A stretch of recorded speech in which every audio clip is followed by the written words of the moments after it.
السلام علیکم ناظرین، میرا نام شاہد ہے۔ میری عمر 18 سال ہے۔ میری فیملی میں ٹوٹل 4 افراد رہتے تھے۔ میری امی، میری 2 بہنیں اور میں۔ میری دونوں بہنیں میرے سے بڑی ہیں اور شادی شدہ ہیں۔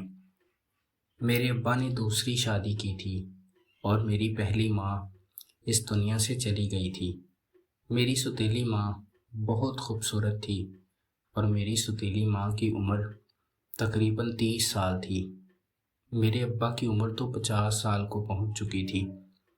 میرے ابا کپڑے کا کاروبار کرتے تھے اور میرے ابا کے پاس کافی سارا پیسہ تھا، اس لیے بہت سی عورتیں میرے ابا کے اوپر مرتی تھی اور ان کے پیسے کے اوپر فدا تھی اور میرے ابا سے شادی کرنا چاہتی تھی۔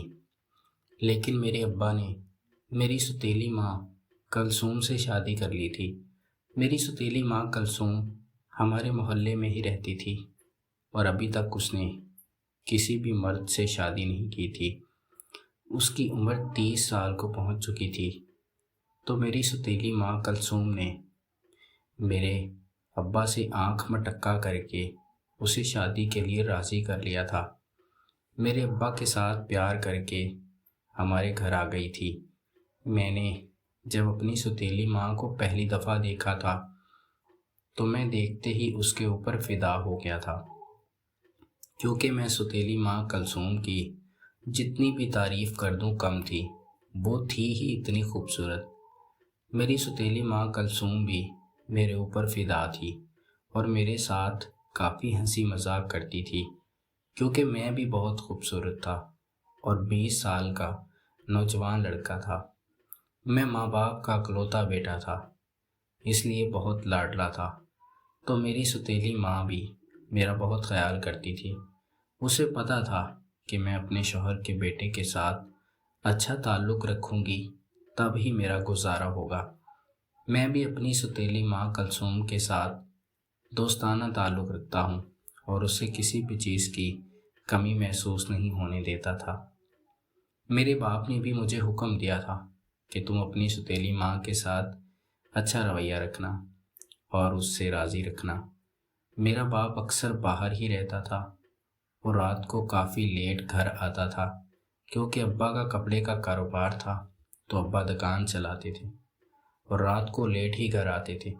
میں اپنی سوتیلی ماں کلثوم کے پاس موجود ہوتا، اس کے ساتھ کافی ہنسی مذاق کرتا، لیکن اب مجھے اپنی سوتیلی ماں کلثوم کے پاس اٹھنا بیٹھنا اچھا لگنے لگا تھا اور میں موقع کی تلاش میں تھا۔ اس لیے میری سوتیلی ماں کلثوم بھی مجھے توجہ دیتی اور میرے باپ کو کم ہی توجہ دیتی تھی، کیونکہ میں اس کے پاس رہتا اور اپنے باپ سے زیادہ ہینڈسم تھا۔ اس لیے میری سوتیلی ماں میرا خیال رکھتی، تب ہی میرا باپ اسے راضی رکھتا تھا۔ میری سوتیلی ماں کو جب میں نے بولا کہ میں آپ کے ساتھ کبڈی کھیلنا چاہتا ہوں تو میری سوتیلی ماں ایک دفعہ سوچنے لگی تھی اور کہنے لگی تھی، نہیں یہ ممکن نہیں اور ایسا سوچنا بھی مت۔ لیکن میں نے اپنی سوتیلی ماں کلثوم کو بتا دیا تھا کہ اگر تم نے ایسا نہیں کیا تو میں تمہارے اوپر کوئی ایسا الزام لگاؤں گا کہ تم ابا کے سامنے شرمندہ ہوگی اور ابا تمہیں گھر سے نکال دیں گے۔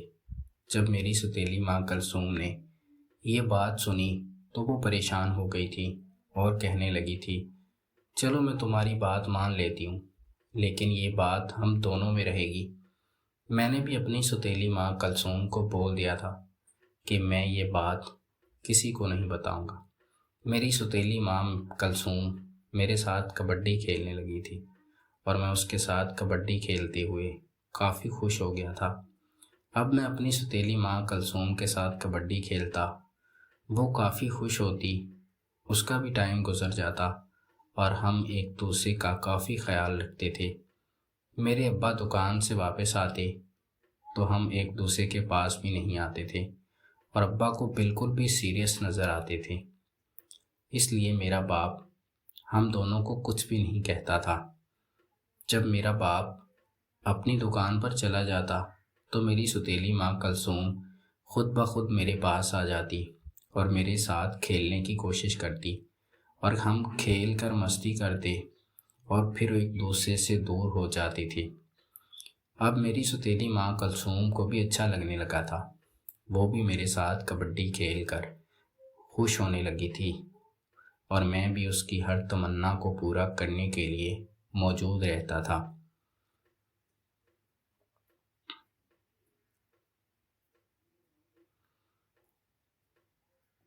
اور پھر اپنے کمرے میں جا کر سو جاتا تھا۔ میرا باپ رات کو لیٹ ہی گھر آتا تھا، تو جب تک میرا باپ گھر نہیں آتا تھا میری ستیلی ماں کلثوم میرے پاس ہی موجود ہوتی اور میرے پاس بیٹھی رہتی، میرے ساتھ گپ شپ لگاتی اور وہ اپنا ٹائم بھی گزار لیتی تھی۔ ناظرین، اگر آپ کو یہ کہانی پسند آئی ہو تو ہماری ویڈیو کو لائک کر دیں۔ بہت بہت شکریہ۔